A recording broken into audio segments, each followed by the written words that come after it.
And at this time, I'd like to introduce our selected senior speaker, Mr. Jonathon Deddy.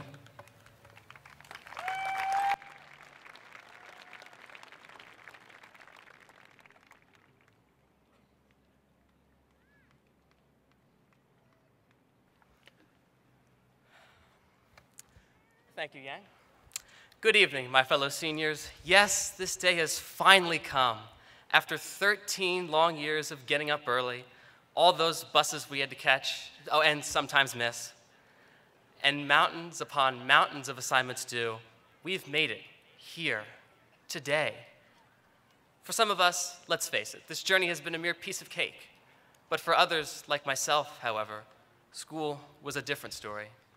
You see, at age 3, I was diagnosed with Asperger's syndrome, which itself is a mild form of autism. What this entails, for those unfamiliar with this diagnosis, is that I may come across as neurotypical, but my socialization skills are second-rate at best.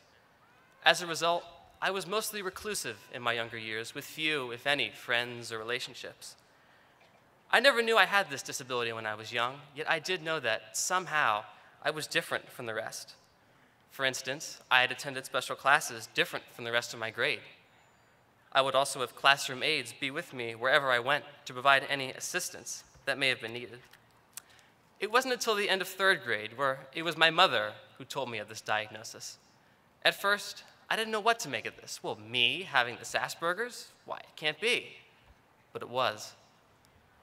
In the beginning, I was still socially isolated for the most part. Then 6th grade had come along. This is when I had fully come to terms with what I had. In other words, I wasn't going to let a label define me for the rest of my life.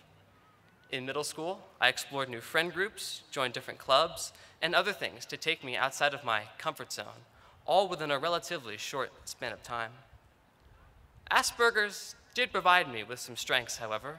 For instance, it allowed me to find my calling and make a firm decision on what I wanted my future to be years before many of my peers. Specifically, my love of engineering.